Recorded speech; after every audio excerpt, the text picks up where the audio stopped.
အားလုံးပဲမင်္ဂလာပါ For You Channel လေးမှာကြိုဆိုလိုက်ပါတယ်ကျွန်တော်ဒီတစ်ခေါက်ပြောပြပေးမှာက Facebook သုံးရင်ဖုန်းပေတအားစားနေတဲ့ပြဿနာကိုဘယ်လိုဖြေရှင်းရမလဲဆိုတဲ့နည်းလမ်းလေးတွေပဲဖြစ်ပါတယ်စိတ်ဝင်စားရင်ဗီဒီယိုလေးကိုဆက်ကြည့်လိုက်အောင် Okay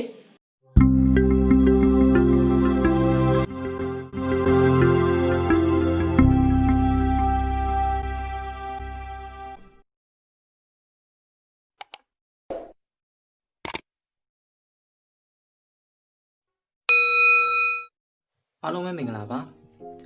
အခုဒီတစ်ခေါက်ပြောပြမှာကကျွန်တော်တို့ဒီ Facebook သုံးရနေပေါ့နော်ဖုန်းပေခဏလေးနဲ့ကုန်သွားတဲ့ပြဿနာမျိုးကိုကြုံမှုကြမှာပါအများစုလည်းပြောတန်နေကြရပါတယ်ကျွန်တော်တို့ Facebook သုံးရင်ဖုန်းပေခဏလေးနဲ့ဆွဲသွားတာတို့ကုန်သွားတာတို့ပေါ့နော်အဲ့ဒါဘာကြောင့်ဖြစ်တာလဲဘယ်လိုပြဿနာမျိုးတွေလဲဆိုတာကိုကျွန်တော်ပြောပြပေးမယ်အခုကျွန်တော်ပြောပြပေးတဲ့အချက်တွေကိုလိုက်လုပ်လိုက်ပါအဲ့ဒါဆိုရင်ဖုန်းပေအကုန်မြန်းနေတာတက်တာသွားပါလိမ့်မယ်အဲ့တော့ကျွန်တော်တို့ဒီ Facebook တွေကိုသွားမယ်ပေါ့နော် Facebook တွေကိုကျွန်တော်တို့သွားမယ်အဲ့မှာ Facebook တွေကိုရောက်ပြီဆိုလို့ရှိရင်ကျွန်တော်ပြောပြမယ်နော်ဒီခဏလေးနဲ့ဆွဲသွားတာဘာကြောင့်လဲဆိုရင်ခုကျွန်တော်တို့ Facebook New Feed မှာကြည့်တယ်တွန်းပြီးကြည့်နေတယ်ကြည့်တဲ့ခါကျတော့ခုဒီမတွေ့လာဘူးဗီဒီယိုတွေကသူ့အလိုလို auto အလုပ်လုပ်နေတယ်နော်ဗီဒီယိုတွေကသူ့အလိုလို auto play နေတယ်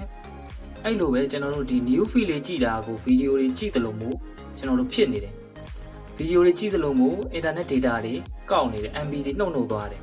အဲ့တော့ကျွန်တော်တို့ဒီလိုဗီဒီယိုတွေ play နေတာကဗီဒီယိုတွေကစားနေတာကဒီလိုချင်းတဲ့ဗီဒီယိုတွေကစားနေတာကဘေးကိုကုန်စေပါတယ်ကျွန်တော်တို့နော်အဲ့တော့အဲ့လိုဗီဒီယိုတွေလှုပ်နေတာကိုကျွန်တော်တို့ကမလှုပ်အောင်အရင်ဆုံးလုပ်ရပါမယ်အဲ့တော့ကျွန်တော်တို့ဒီအပေါ်တောင်သားလေးကမီနူကီမြင်းသုံးချောင်းလေးနာကိုသွားပါအဲ့အောင်နှိပ်ပါနှိပ်ပြီးပြီဆိုရင်ကျွန်တော်တို့အိုးအောက်က setting and privacy ဆိုတာရှိတယ်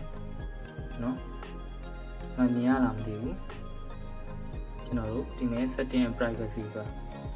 နော်အဲ့ထဲကိုထပ်ဝင်ပါကျွန်တော်တို့ကအဲ့ထဲကိုဝင်ပြီးသွားရင်ကျွန်တော်တို့ဒီမဲ့ဒီ setting တွေကိုထပ်ဝင်ပါနော်အဲ့ setting တွေကိုကျွန်တော်ထပ်ဝင်ပါ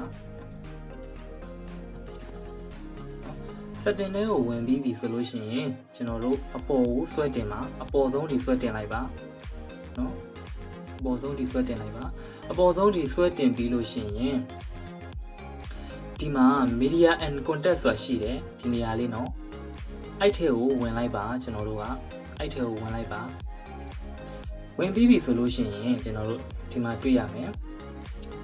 ခုနဗီဒီယိုတွေလှုပ်နေတာကိုကျွန်တော်တို့ကမလှုပ်အောင်ဒီမှာလာပိတ်ပေးရမှာဖြစ်ပါတယ်အဲ့ဒီတော့ပြီးပြီဆိုလို့ရှိရင်ကျွန်တော်တို့ဒီမှာ auto play ဆိုတဲ့ထဲကိုထပ်ပြီးတော့ဝင်လိုက်ပါဒီ auto play ဆိုတဲ့ထဲကိုနော် on mobile data and wifi connection နဲ့နော်အဲ့ထဲကိုကျွန်တော်တို့ထပ်ဝင်ပေးလိုက်ပါနော်ဝင်ပြီးပြီဆိုလို့ရှိရင်ဒီမှာကျွန်တော်တို့ကိုသူပြထားတယ်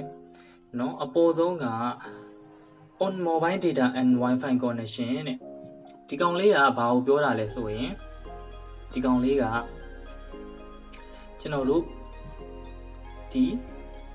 mobile data ကျွန်တော်တို့ internet နဲ့တွေ့ရင်လည်းဒီဗီဒီယိုတွေကအလိုလိုကစားနေမယ် wifi နဲ့တွေ့လို့ရှိရင်လည်းအလိုလိုပွင့်နေမယ်လို့ပြောတာเนาะအဲ့ဒီအဓိပ္ပာယ်ကိုပြောတာနောက်ဆုံးအောက်ကတစ်ခုကသူ့အောက်ကတစ်ခုကကြတော့ဘာလဲဆိုလို့ရှိရင်သူ့အောက်ကတစ်ခုက on wifi connection only တဲ့เนาะအဲ့ဒါကဘာလဲဆိုလို့ရှိရင်ကျွန်တော်တို့ဒီ wifi နဲ့တွေ့မှာကျွန်တော်တို့ရဲ့ဗီဒီယိုတွေကကစားမယ်လို့ပြောတာလှုပ်နေမယ်လို့ပြောတာပေါ့နော်ဟုတ်ပြီအဲ့တော့သူ့အောက်ကတစ်ခုကကြတော့ never auto player video တဲ့နော်သူ့အောက်ကကြတော့ဗီဒီယိုတွေမကစားဘူးပေါ့နော်အတိတ်ပဲရတော့အဲ့တော့ကျွန်တော်တို့ကအခုကျွန်တော်ပြထားတော့ဗီဒီယိုတွေကစားနေတာဘာလို့ဖြစ်နေလို့လဲဆိုတော့ကျွန်တော်တို့ဒီအမှန်ကြီးလေးကဒီနေရာကိုရောက်နေလို့ပါနော်အဲ့တော့ကျွန်တော်တို့ကအဲ့ဒီအမှန်ကြီးလေးကိုဒီနေရာမှာထားပေးပါနော်ကျွန်တော်တို့ဒီနေရာလေးကိုရွှေ့ထားပေးပါနော်အဲ့နေရာလေးကိုအမှန်ကြီးပေးလိုက်ပါဒါဆိုလို့ရှိရင်စောစောကဗီဒီယိုတွေလှုပ်နေတာကစားနေတာမကစားတော့ပါဘူးအဲ့ဒီဗီဒီယိုတွေကစားနေတဲ့အတွက်ကြောင့်မို့လို့ကျွန်တော်တို့ဖုန်းတွေကခဏလေးနဲ့ကုန်သွားခြင်းဖြစ်ပါတယ်နော်အဲ့ဒါပထမတစ်ချက်ဖြစ်ပါတယ်နောက်ဒုတိယတစ်ချက်ကဘာလုပ်ရမလဲဆိုတော့ကျွန်တော်တို့ပြန်ထွက်လိုက်ပါ ဒုတိယတစ်ချက်ကပြန်ထွက်လိုက်ပါထွက်ပြီးပြီဆိုရင်ကျွန်တော်တို့ဒီမှာ data saver ဆိုတဲ့เนาะ icon လေးရှိတယ်เนาะ data saver ဆိုတဲ့ icon လေးထဲကိုထပ်ပြီးတော့ကျွန်တော်တို့ကဝင်လိုက်ပါဝင်ပြီးပြီဆိုရင်ကျွန်တော်တို့ဒီမှာ data saver ဆိုတာရှိတယ်အဲ့ဒါကကြတော့ဘာလဲဆိုတော့ကျွန်တော်တို့ data ချွေတာပေးတဲ့စနစ်ပေါ့เนาะကျွန်တော်တို့ဖုန်းပေ internet MB ကိုကျွန်တော်တို့ချွေတာပေးတဲ့စနစ် Facebook ကြည့်လို့ရှိရင်အဲ့တော့အဲ့ကောင်လေးကိုကျွန်တော်တို့ကသွားပြီးတော့ဒီဟာလေးကိုကျွန်တော်တို့ကသွားပြီးတော့ဖွင့်ပေးရမယ်เนาะဒီကောင်လေးကိုကျွန်တော်တို့ဖွင့်ပေးရမယ်เนาะအဲ့ကောင်လေးကိုဖွင့်လိုက်ပါเนาะဒီလိုလေးဖြစ်အောင်ဖွင့်ခဲ့လိုက်ပါเนาะကျွန်တော်တို့เนาะခုန data saver မှုလေးကိုเนาะဒီလိုလေးဖြစ်အောင်เนาะ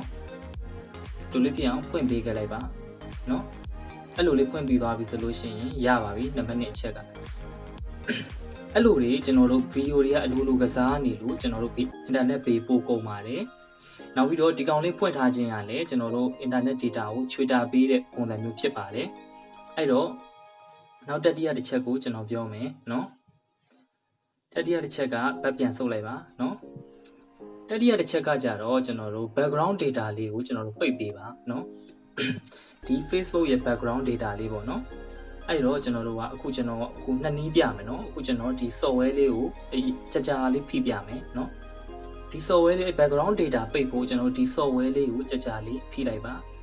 ပြီးပြီလို့ရှိရင်ကျွန်တော်တို့ဒီလိုမျိုးတက်လာပါလိမ့်မယ်เนาะကိုတွေ့ရလားမသိဘူးတစ်ဖက်က share တစ်ဖက်ကเนาะခလဲတဲ့က app info သူ့ရဲ့ဒီဘက်ကကြတော့ uninstall တယ်เนาะအဲ့တော့ကျွန်တော်တို့ကဒီ app info တွေကိုကျွန်တော်တို့ဝင်လိုက်ပါเนาะဝင်ပြီးပြီဆိုလို့ရှိရင်ကျွန်တော်တို့ဒီအပေါ်မှာเนาะ data use ဆိုတာလေးရှိတယ်เนาะအဲ့ထဲကိုကျွန်တော်တို့ထပ်နှိပ်ပေးပါเนาะနှိပ်ပြီးဆိုရင်အပေါ်ဆွဲတင်လိုက်ပါเนาะအပေါ်ဆွဲတင်ပြီးလို့ရှိရင်ဟိုးအောက်က background data ဆိုတာရှိတယ်เนาะကျွန်တော်ပြမယ်ဒီ background data ဆိုရှိတယ်เนาะအဲ့ထဲကိုကျွန်တော်တို့အကောင်လေးရှိတယ်အဲ့ကောင်လေးကိုကျွန်တော်တို့ပိတ်ပေးရမှာဖြစ်ပါတယ်เนาะဒီနေရာလေးเนาะဒီကောင်လေးကိုကျွန်တော်တို့ပိတ်ပေးရမှာဖြစ်တယ်အဲ့ကောင်လေးဒီလိုလေးပိတ်ခဲ့လိုက်ပါပြီးရင် okay နှိပ်ခဲ့လိုက်ပါเนาะပြီးရင် okay နှိပ်ခဲ့လိုက်ပါအဲဆိုရင်အဲ့ background data ပိတ်သွားပြီပေါ့เนาะအဲ့လိုလုပ်ခြင်းအပြင်လည်းကျွန်တော်တို့ဖုန်းပေကိုတက်တာစေပါတယ်เนาะ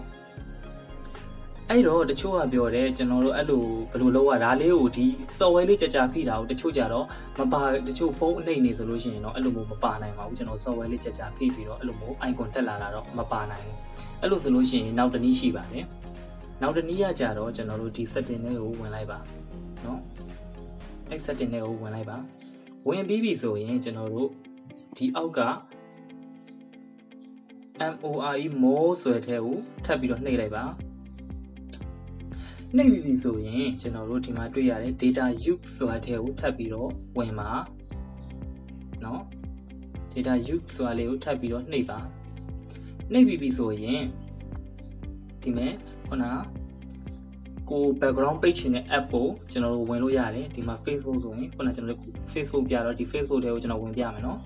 အဲတော့ Facebook တွေကိုဝင်လိုက်တော့ဘယ်လိုဟောခုနနေရာကိုပဲကျွန်တော်တို့ပြန်ရောက်သွားတာဖြစ်တယ်เนาะခုနနေရာပဲเนาะကျွန်တော်တို့ဒီမှာခုနကျွန်တော်ပိတ်ပြတယ်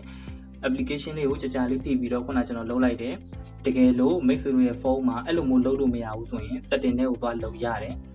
setting တွေကခုနကျွန်တော်ပြောတယ်เนาะဒီ more တွေကိုလာပြီးလို့ရှိရင်ဒီ data use ဆွဲထဲကိုထပ်လာเนาะ